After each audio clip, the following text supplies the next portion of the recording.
Hoy es un día diferente. No hay ruido, no hay celebración, no hay respuestas inmediatas.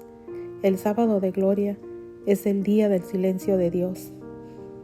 Es ese momento en la vida donde todo parece detenido, cuando has orado y no ves resultados, cuando has llorado y el consuelo no llega, cuando sientes que Dios guarda silencio.